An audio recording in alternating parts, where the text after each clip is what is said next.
And good morning, everybody. We are live. Congratulations. You made it through the week. Another week of fantastic food safety, sparkling clean plants, wonderful products. And if nobody else says it, Neil and Kara are going to tell you today. Good job. You did a good job. We really appreciate all that you do. If you're new to this, pull up a chair. My name is Bryan Armentrout with the Food Leadership Group, and we are going to have a chat for about an hour around a food safety topic.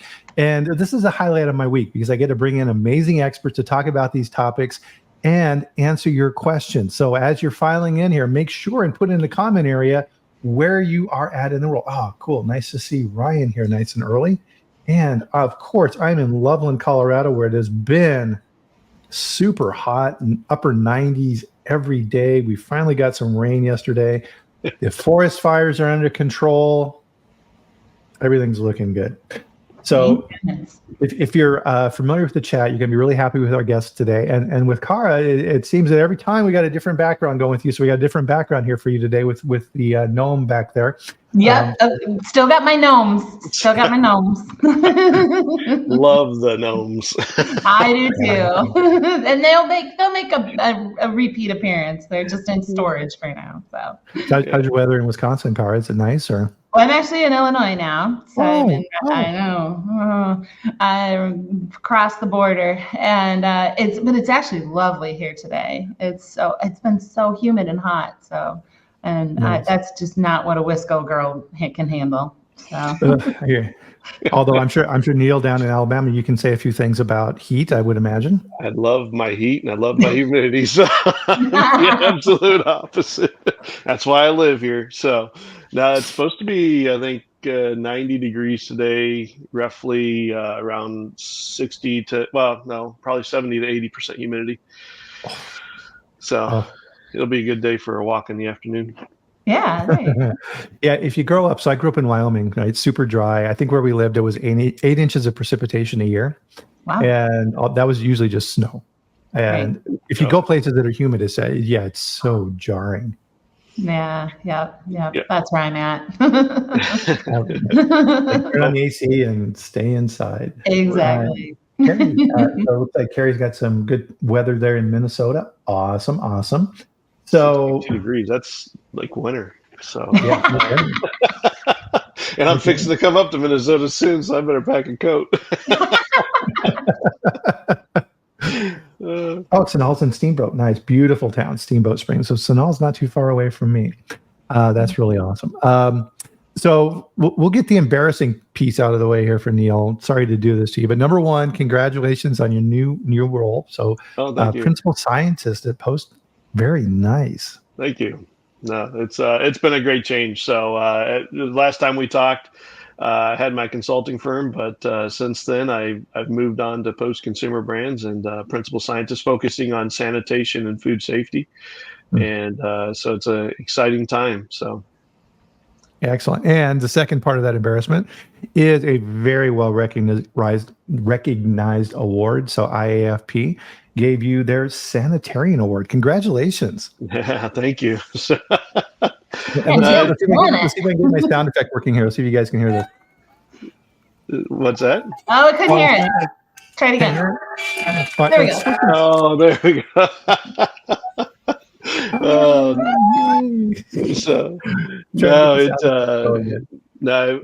It was an honor being recognized for that. So when you well deserved, my friend. When you put your life's passion into what you do, it's sometimes you don't always look for those accolades. We were just kind of talking about some of that stuff, but it is nice to get one here and there. So that was a nice one.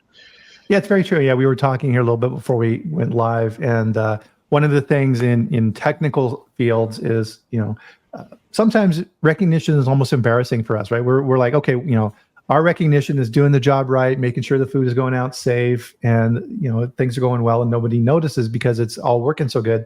But yeah, it is kind of nice every now and then to get that award type recognition. So yeah, and well deserved. Thank you. So as we kind of pile in here, guys, we got a great show here for you today. Everybody, please join us for a ceremonial drink of your favorite beverage. Cheers, everyone. Oh, Lee's got the cup and everything already. Awesome. Got the Post. No milk in it today, but there's coffee. Getting the swag. Awesome. Okay, here's today's dad joke. All right, Neil. Oh no. What did the asteroid say when the reporter asked him a question? No clue. No comment. No, I was close. You were super close. Wah, wah, wah. I love dad jokes. I'll have to tell that one to my daughters when I pick them up from school today.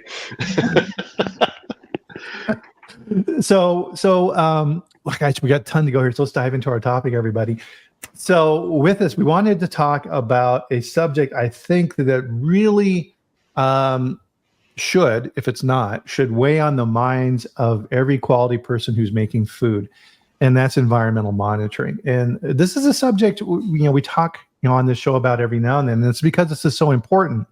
And really, there's kind of two things for this. As anybody who comes to a new company, and you set up shop and you start looking at things, a lot of times you go in there and you say, okay, I want to see, let's say that you're at a production facility. I want to see how we're managing environmental monitoring.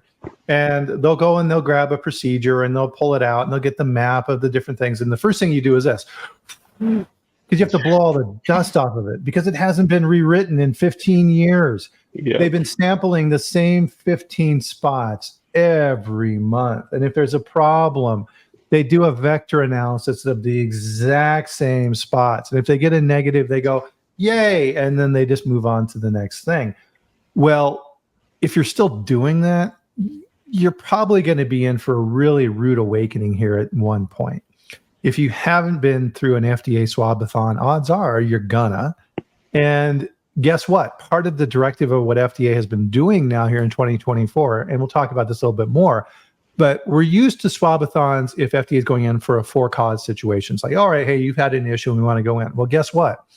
FDA is now doing Swabathons as well just to gather information. Mm-hmm. So they may say, we really need to get a closer look at this whole dairy industry thing. Let's target 5 plants in Wisconsin and let's go gather some data.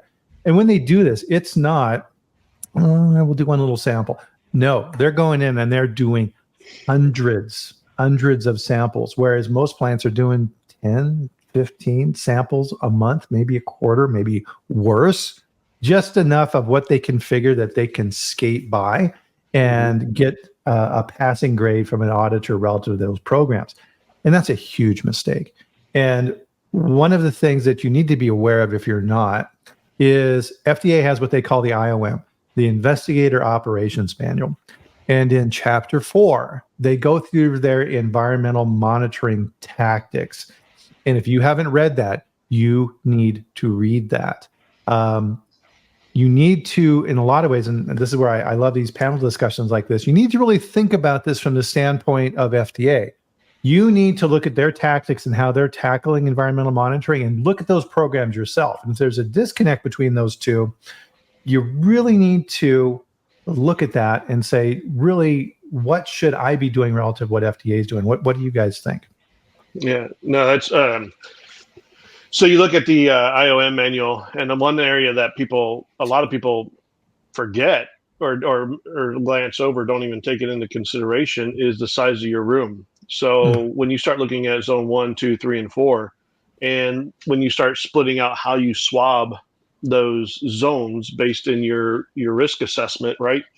The FDA, if your room's smaller than 20,000 square foot, that room can only be a zone 1 and a zone 2.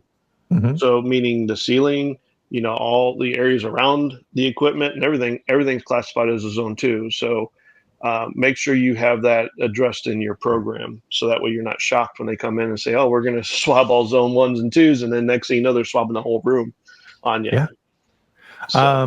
So everybody's on the same page, Neil. What are these zones that you're talking about? Well, you have the zone 1, 2, 3, and 4. So this is kind of our classification of how we look at from a risk perspective of the pathogens coming into your facility, right? So zone 1 is product contact. Zone 2 is your equipment right by or right around your zone 1. Zone 3, you start stepping away from that. And zone 4, of course, is your like your hallways, break rooms, bathrooms, and all that kind of stuff. So we look at risk of how these pathogens are coming into your facilities, and you typically will set up a a matrix of percentage. Okay, I'll swab so much in one area versus in one zone area versus others because of risk. And each type of facility is different. You have dry processing is going to be different than wet processing, or the matrix of the product that you make is critical.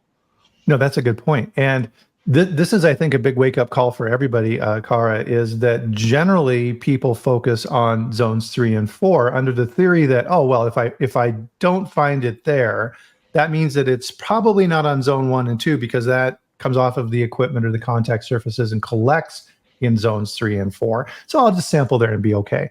Not the approach FDA is taking, is it? No, not at all, and not a good idea, right? And I understand, and I know we'll get into conversations about where to, and the zone 1 sampling is always a hot topic, right? But you need to understand the overall, all of the areas and all of the zones of your environment. Just because zone 4 is coming up negative doesn't mean that you're scot-free at all. Yeah. And to Neil's point, your risk of your product is a huge determinant in this. So if you're producing a ready-to-eat product, you need to be getting as close to that product as you can. You may even want to consider doing some product testing and doing a hold and release program. Now, that's not a general recommendation. That is something you need to look at with experts and make sure that is the right thing for you to be doing. Mm-hmm. But if you're producing a high risk product, this is something you need to be thinking about. Yeah, absolutely. And somebody, Cortland said, remember the FDA is moving to hazard analysis rather than just risk analysis. They want a deeper analysis, and they are, and you should be doing a deeper analysis because again,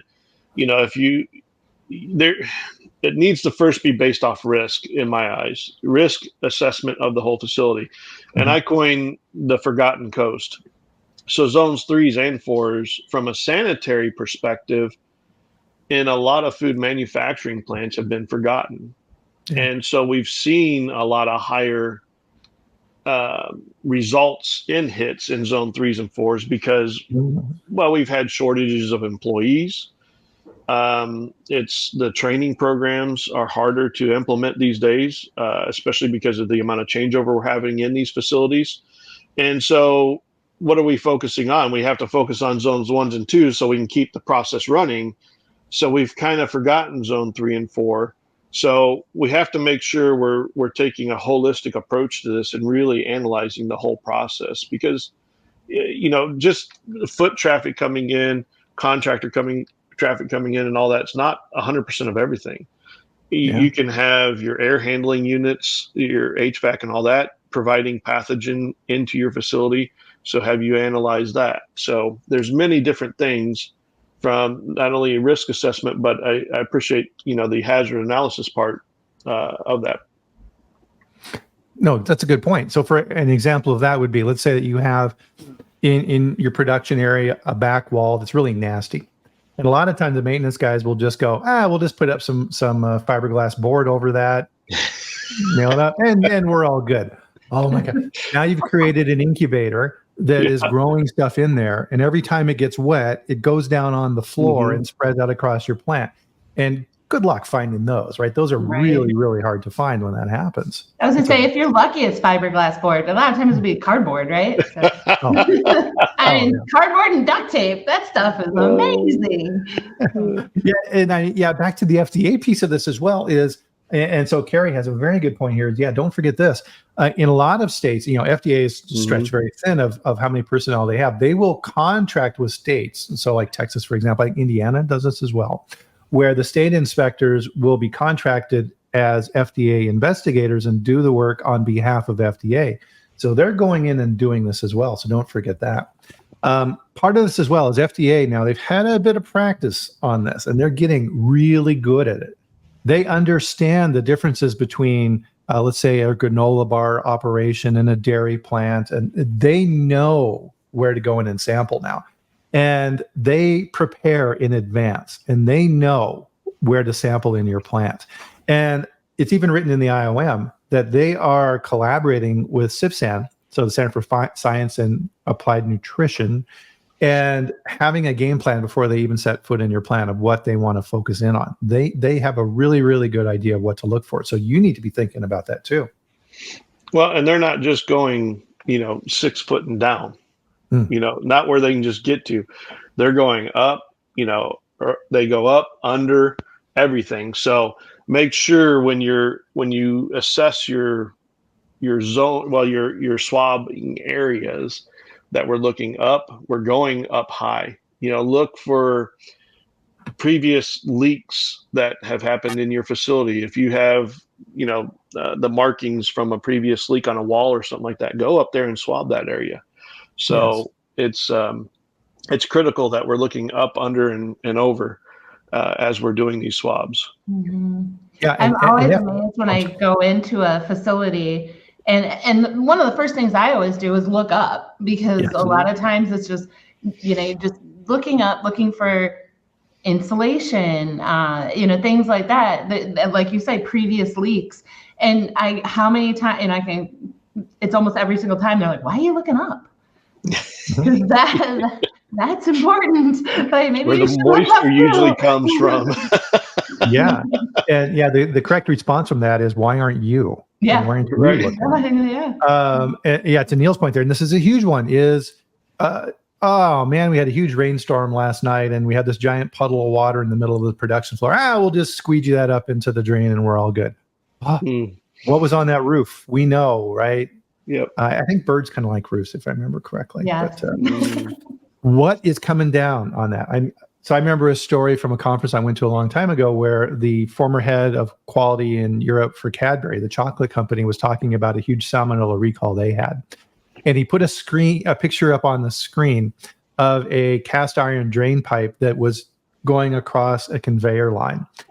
And there was a general picture of it, and then there was a zoom in, and there was a teeny tiny little hole. And he's like, that hole was the cause of a $5 million recall. We had upstream from us, about 5 miles away, a poultry processing facility. And we had salmonella on our roof. And when it would rain, it would go and it would just trickle. You wouldn't even see it if you weren't watching for 10, 15 minutes. That was enough to inoculate our chocolate. Wow. Yeah. Yeah. Well, and that's just it. So how did that salmonella transfer all the way over there? The chickens and all that stuff weren't coming over there, but it was transferring through the air. So that goes back to your HVAC system. I see HVAC systems as a major supplier. So when you're looking at your hazard analysis, and you don't just look at inside your facility, you got to look outside your facility. I'll tell one little story, and it was more around mold. But I was at a processing facility I was running, and we made sour cream. And for some reason, we only had mold hits on certain days. Like, we had no mold issues the rest of the time. The area was clean. And so I started tracking everything. I walked around the building. Well, across the way was a tortilla factory. And when I started watching, so we put a camera up over towards the tortilla factory so we could see, okay, what's happening over that way. Well, come to find out, on the days that they took a flour delivery into their flour silos was the days that we had our mold hits. So that told me right there, okay, this is when younger in my career, is, okay, I need to take a look at not only inside my facility, but outside my facility and what's happening in the general area. So almost 20 years later, I'm at a facility where they make cream cheese, and they're having mold hits, and it's consistent. But I said, so when did these mold hits start? Because it wasn't always that way. And they said, well, about 3 years ago. And I said, okay, well, about 3 years ago, what happened around your facility? And they said, well, they started thinking about it and they started brainstorming. Well, there was a bread manufacturing plant built just down the way from their plant.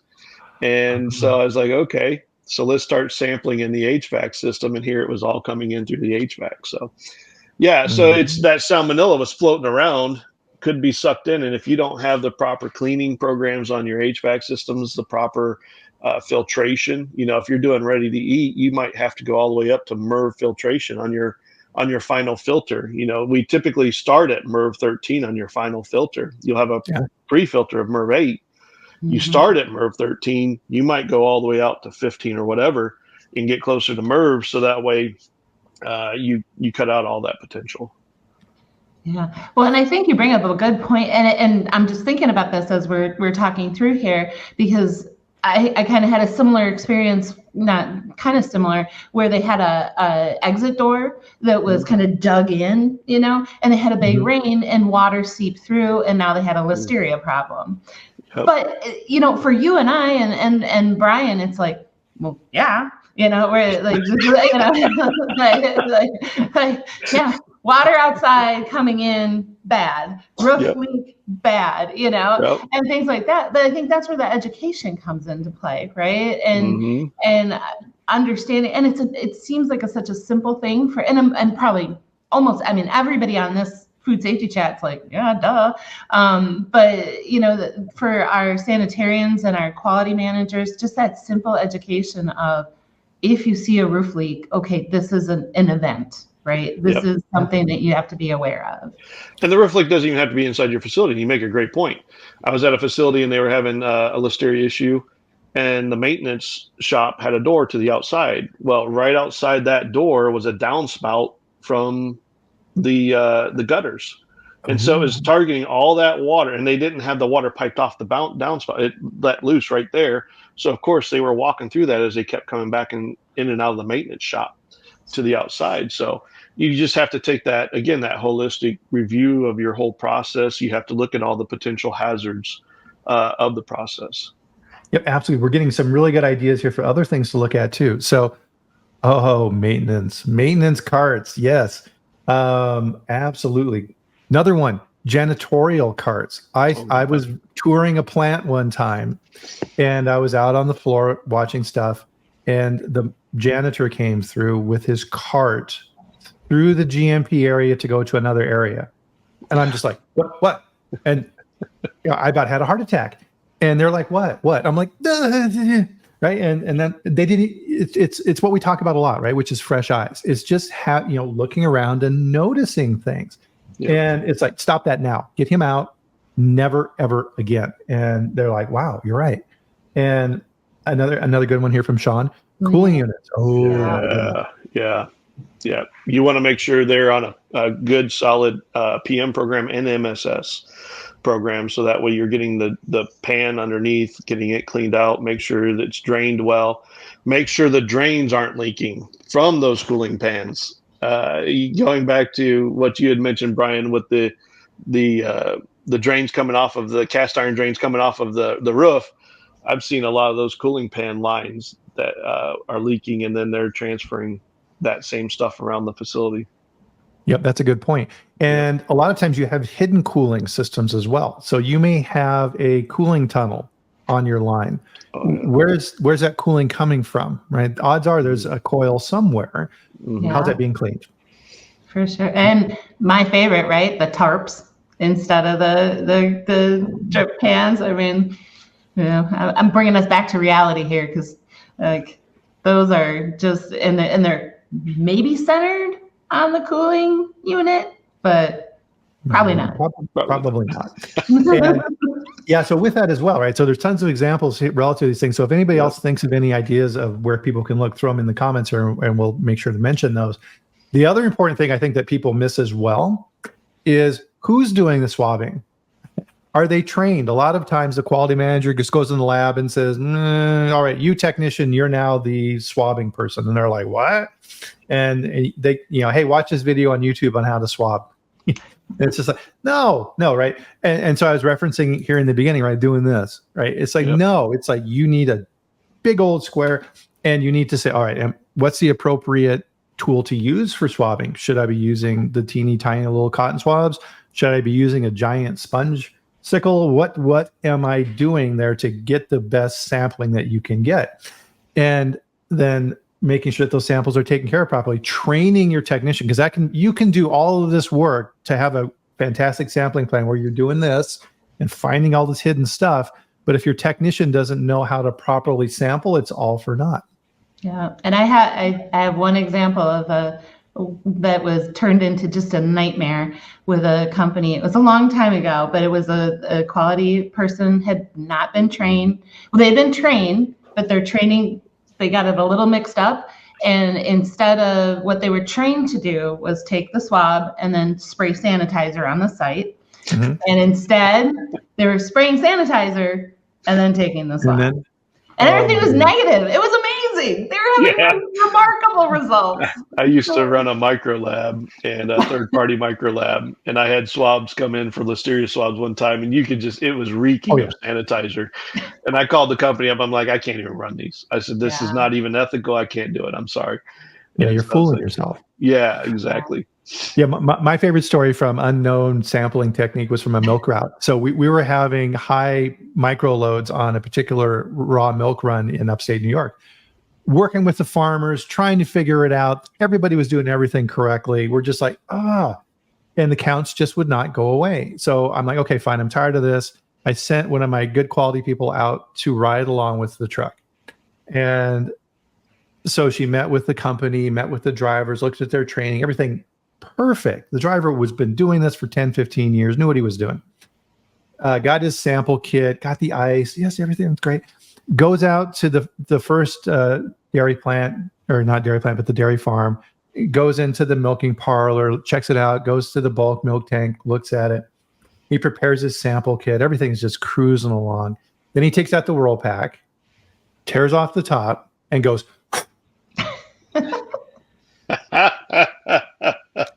and Gina went, and he's like, what?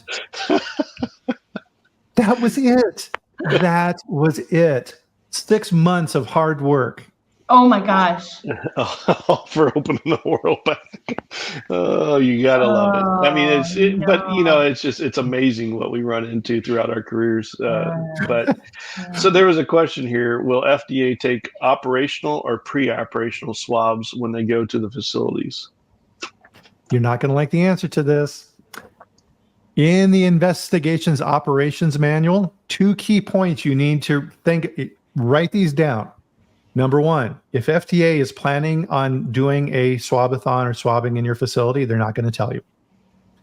They will scope out the plant. They will figure out a plan of action, look for new things that they may not be aware of from the last report, and then they will bring in the crew the next morning to do the swabbing.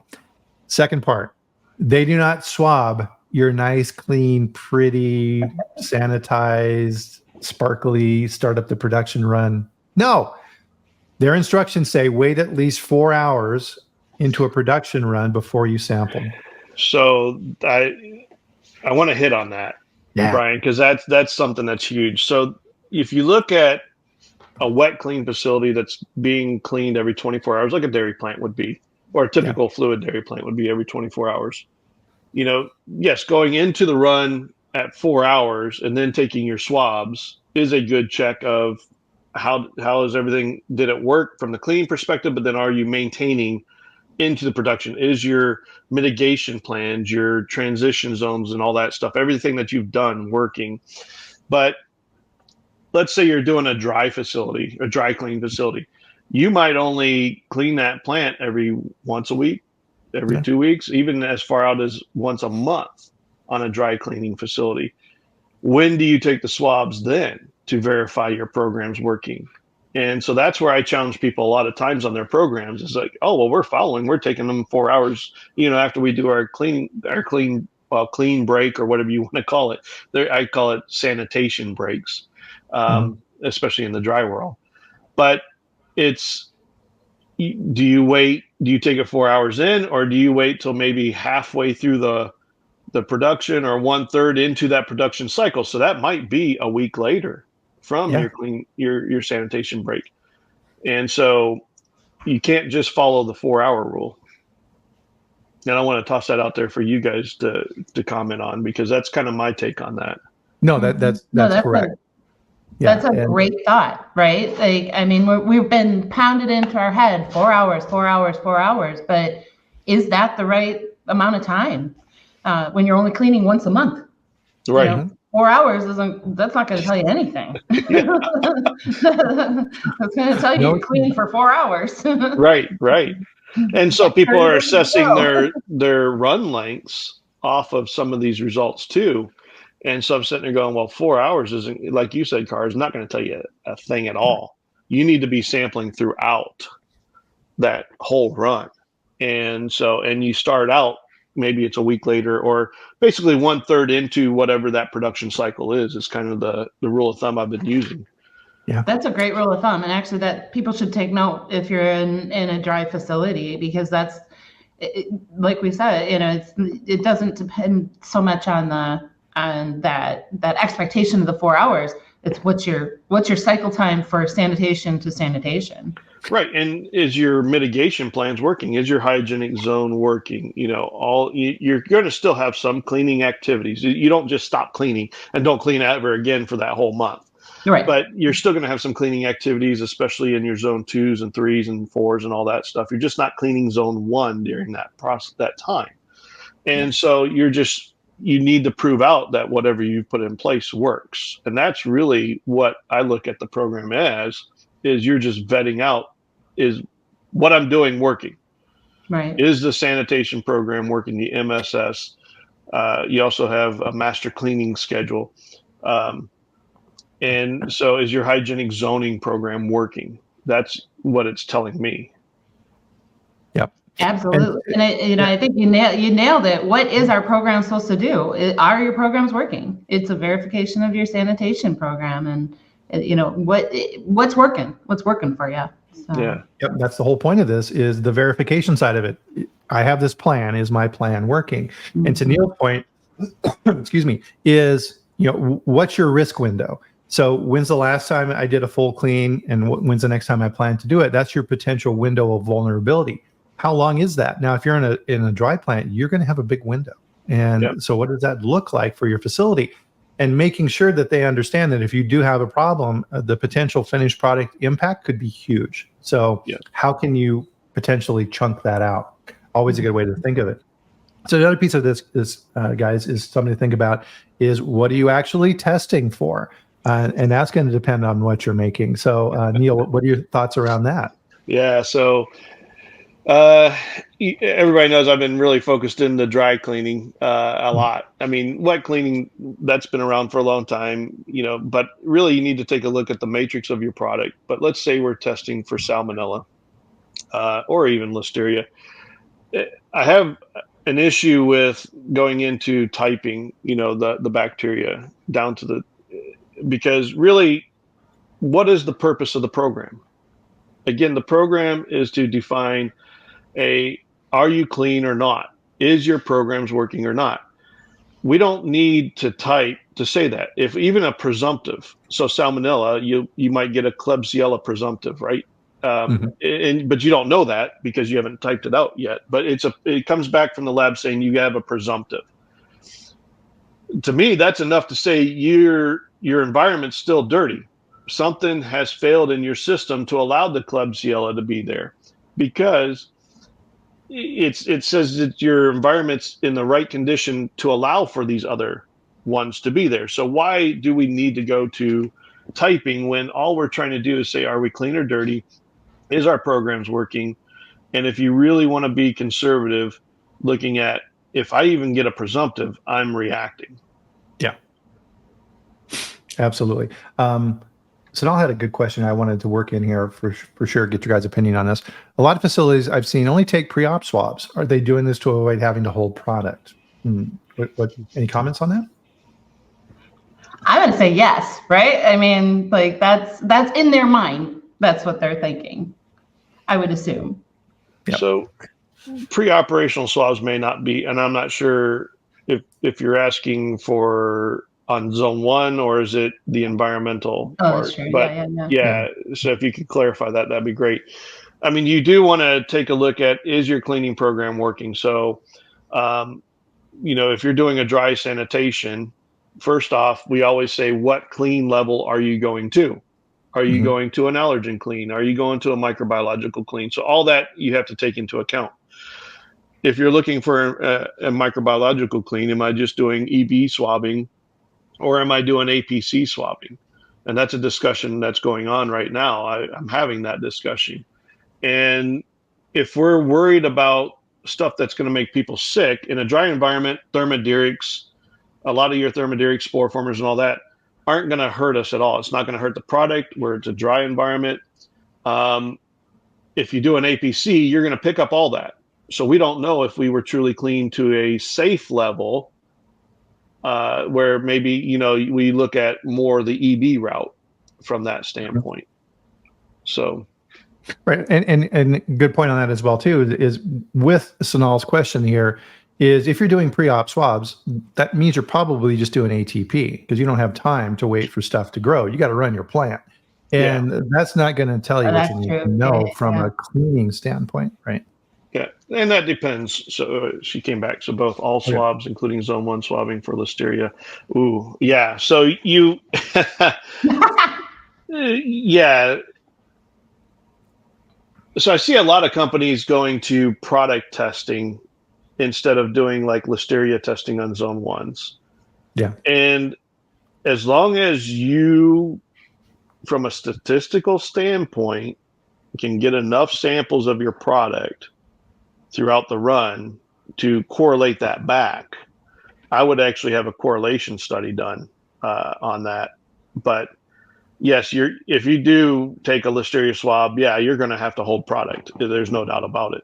Yeah. But there is some new technologies coming around out there for like EB testing. So, Hygiena has their new SNAP that they're working on, and you can get results in 4 to 5 hours. Now, in a dry cleaning facility where it takes you sometimes 24 to 48 hours to clean your whole facility, if you get your critical areas cleaned first and then do those EB swabs, you'll have results before you even start up.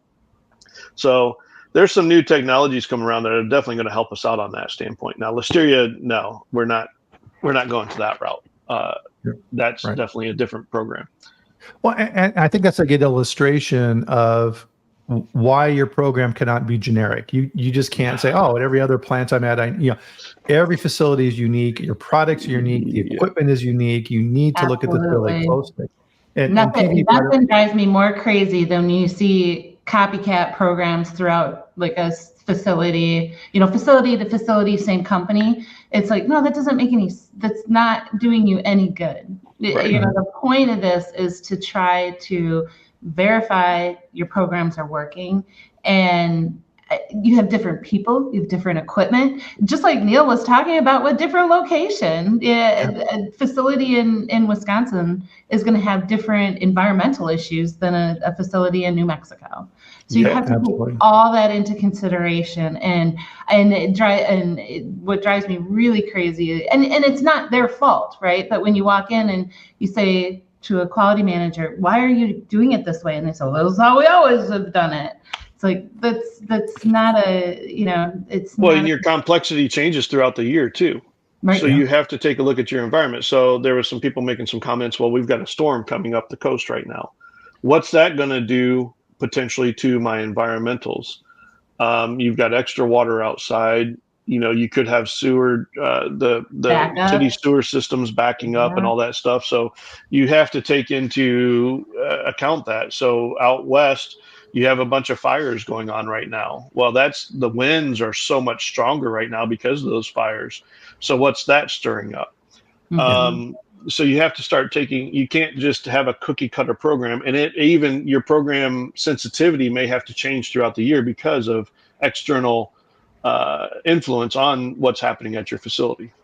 Right. And that's a perfect segue, I think, into our next portion of this is, okay, you put together a robust sampling program.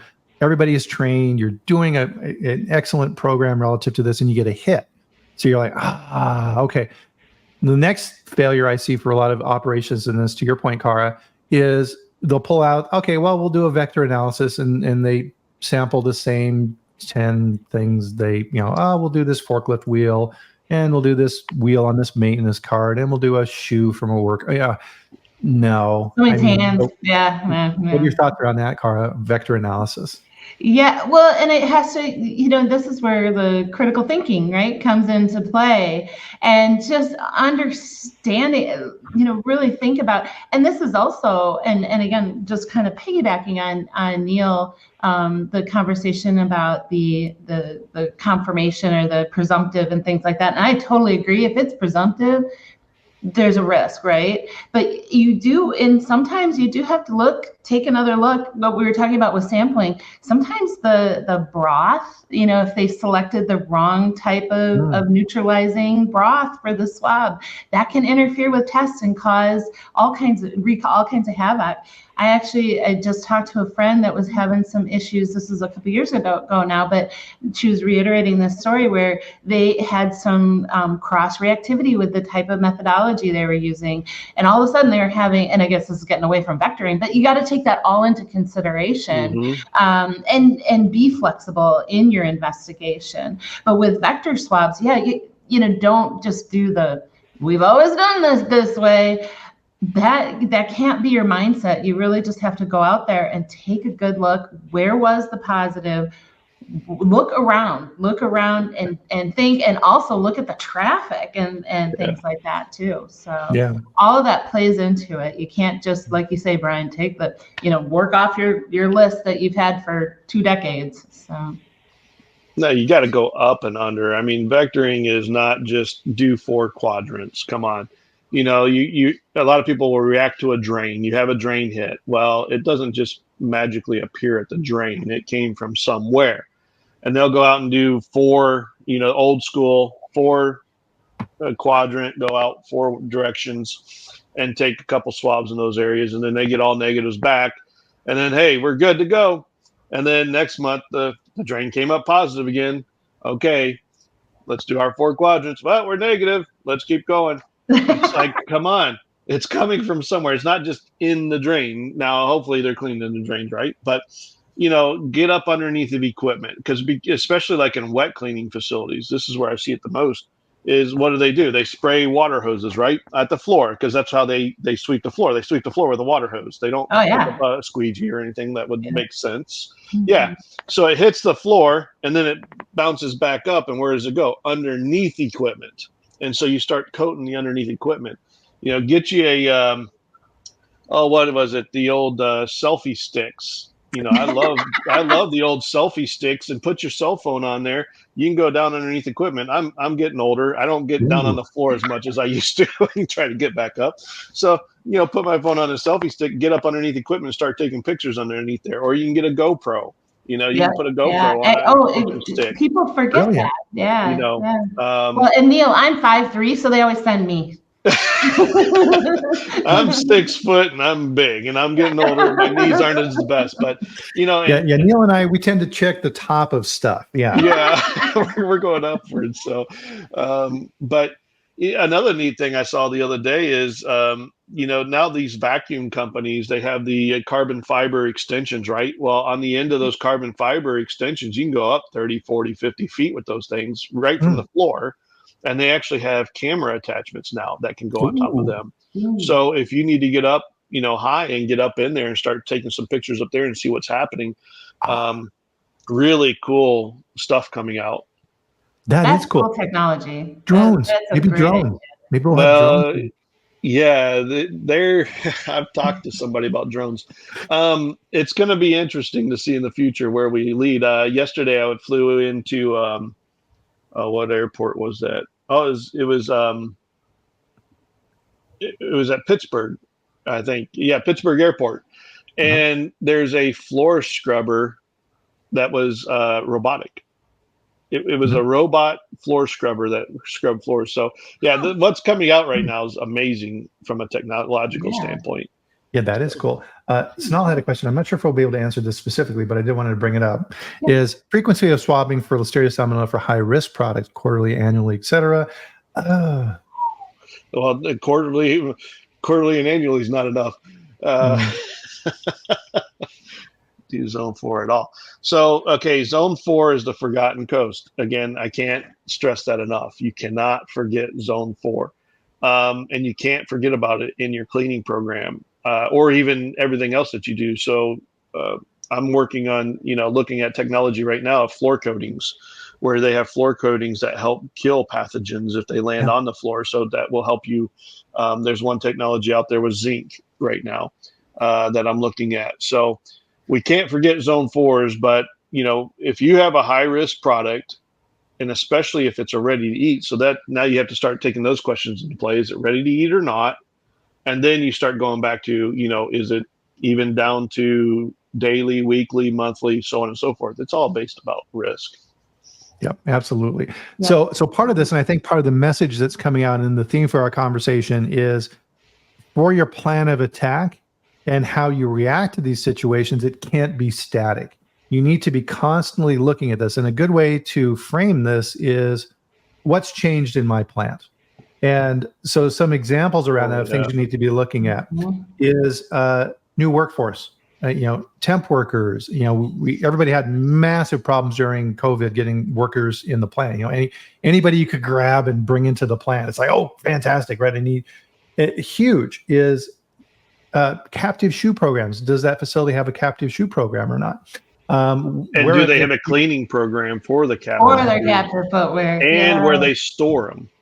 Yes. Yes. Absolutely. Agreed. So agreed. Yeah. Yep. New equipment coming in. So a lot of times it's not necessarily the new equipment, is where are they putting it, and what are the engineering and maintenance teams going to be digging up or drilling into to install that equipment? And a lot of times, this has always been the bane of my existence, is, we're putting in a new piece of equipment over here in this plant. We'll just hang up some plastic sheets around it and we're good. No. Well, and where did it come from? Was it sitting in somebody's parking lot for 2 years, and now we're going to bring her into the plant and not do any kind of mitigation between? Construction that's what keeps me up at night. So, do you have a good construction program? Do you know where your contractors are walking in and out, walking out? Do you have marked off areas for them to go? What is your extra mitigations you're going to be putting into place? Are you going to be putting in negative air? So you actually building like an encapsulated room around it? Or is it necessary? It doesn't need to be negative air in that room or not. Actually, working on one construction project, and it was like, well, if we put negative in, it's going to cause a different risk.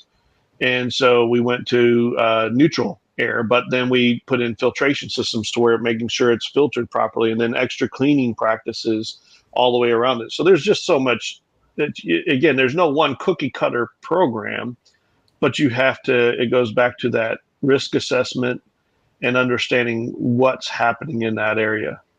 And not having it be static, like Bryan, and I think that's another thing too with construction. You need to have a program around that, and understand your routine program may not be what you need at that time. You need to amp it up and make sure that it is robust. Maybe some different types of chemistries, go to disinfection as part of the process. So, I mean, there's so much to it. I was working at one facility, and they had a wrap up in the ceilings, and they were getting ready to take the wrap down. And I was like, so how are you going to clean the rafters that are up there? Yeah. And they're like, well, we're going to blow them off. And I was like, stop. How about we try a vacuum first? Yeah. Hey, let's go out instead of the horrors of false ceilings. What's above that? Yeah. Oh my goodness. Somebody asked about water quality for cleaning. I apologize. So Cortland. Yep. So that's a big one for me. So in cleaning and sanitation, the first thing you have to look at, and I assume it's a wet cleaning process, water is 95 to 99% of your washing solution, right? Mm-hmm. So water quality is critical. If you have iron in your water, it's going to inhibit the efficacy of sanitizers. The water hardness will tie up your caustics, and the caustics will first get bound to the hard water, and now you don't have as much free caustic going through the solution to actually do the cleaning for you. So water quality is absolutely critical. The other part I look at too is, we're talking about EMP, so this is a valid point, is biofilms. So we look at wet biofilms and dry biofilms, and how are they typically created. We look for those biofilm producers. Of course, Listeria is a really good one, but Pseudomonas is one of the other really good biofilm producers in your facility. Where does Pseudomonas typically come into a facility? It's your water.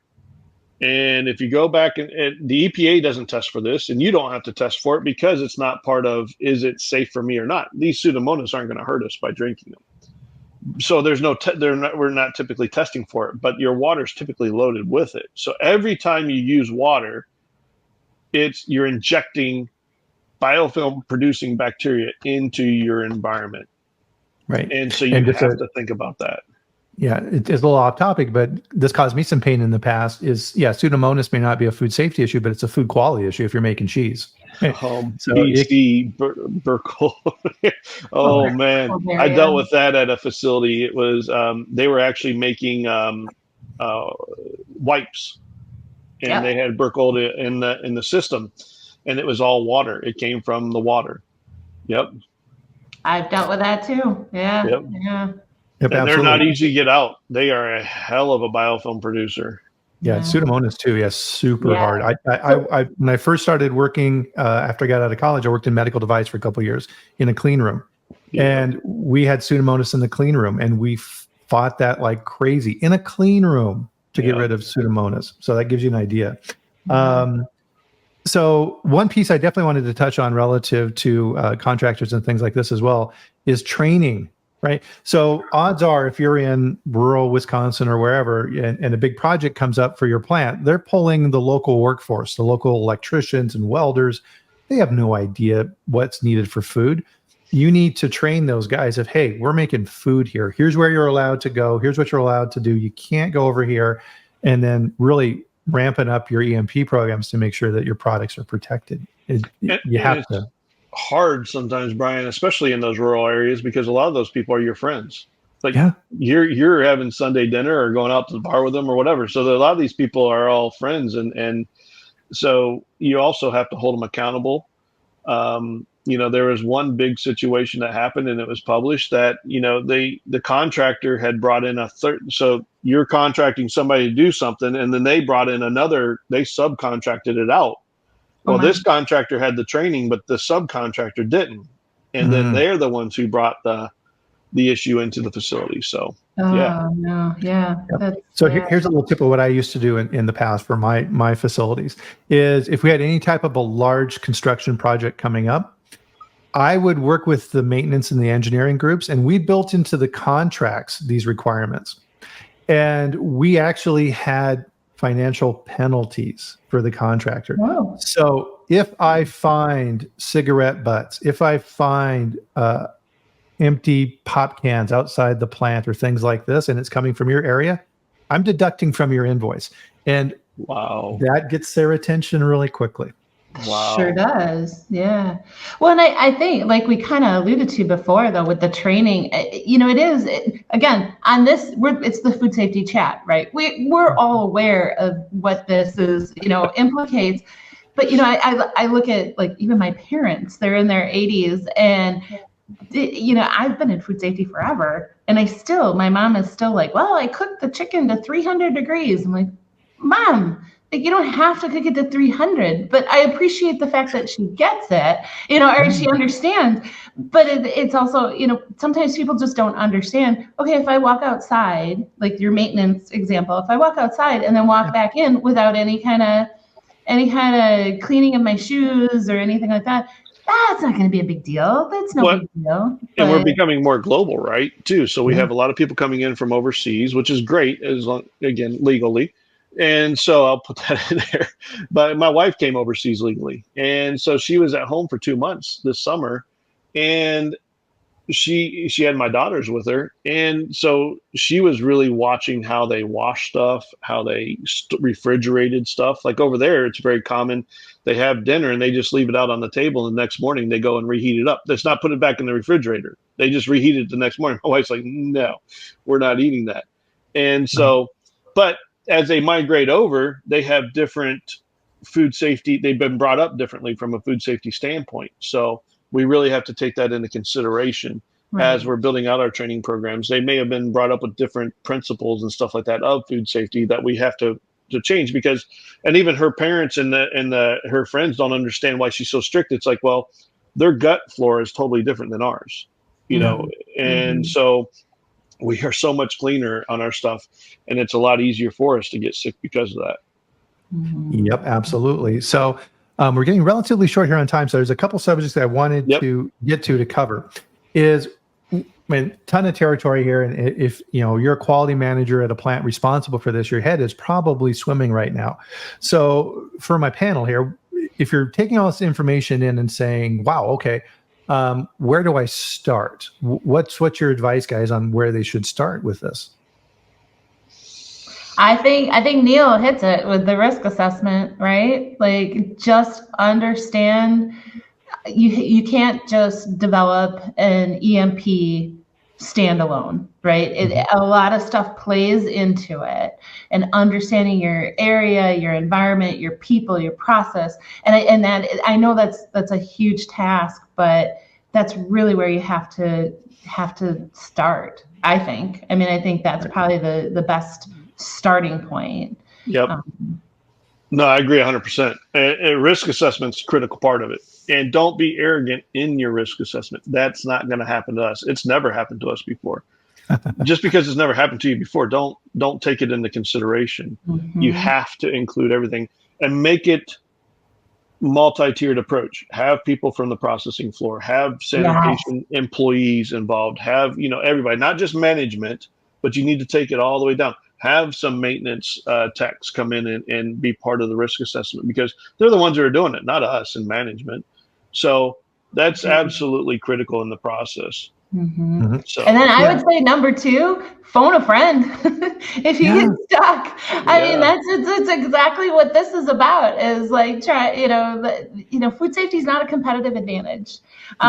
You need to reach out. People have dealt with developing these programs. I'm sure Neil has put together hundreds, just like I have, and you too, Bryan. We've all been there. Reach out, phone a friend if you're really stuck. And we learn every day too. It's just because we've done a lot of them doesn't mean we're still not learning. I mean, I'm learning every day. You're talking to an engineer and, "Hey, Neil, we want to do this," and I'm like, "Whew, okay, let me take a step back."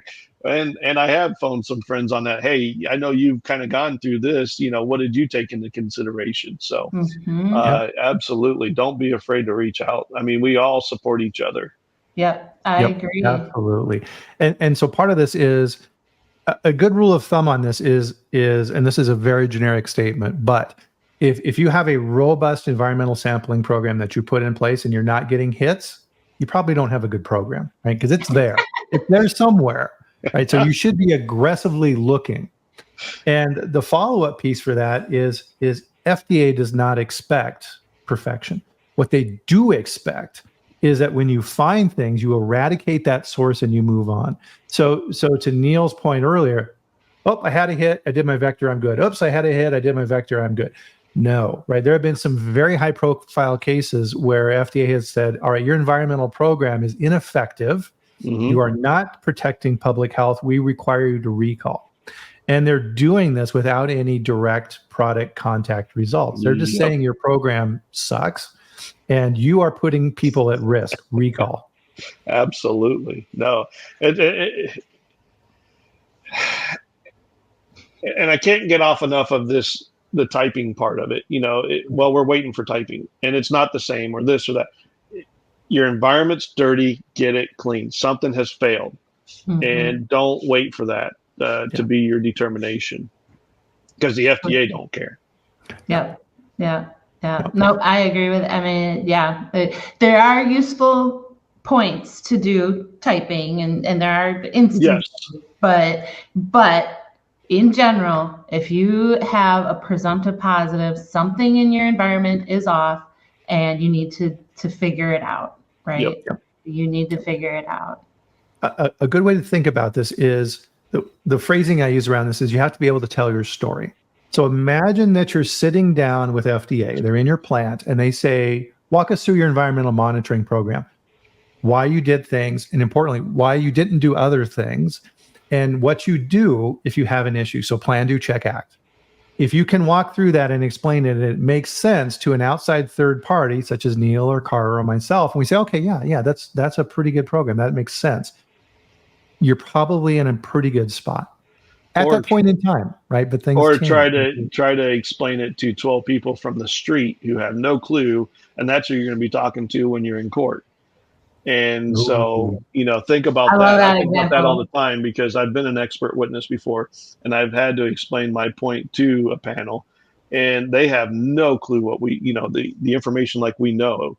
They have none of that knowledge. So if you can explain it to them and think about that. Absolutely. So with that, unfortunately, we're out of time. It absolutely flew. Absolutely so flew. fast.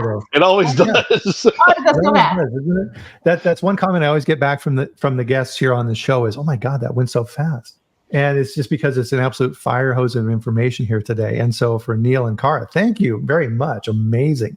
And of course, for the fantastic back and forth in the chat, everybody here on who participates with us in the chat, you're the reason we do this. And to Kara's point earlier, this is to share information because food safety is not a point of competition. We're all in this together. So thanks again, guys. Fantastic chat. Really appreciate it. So with that, we'll bring this chat to a close, guys. And we will, of course, be back here next week at the same time, 8 a.m. Mountain, 10 a.m. Eastern, where we live stream on LinkedIn, YouTube, and maybe X. I'm trying to decide whether I want to do that or not, but definitely the first two.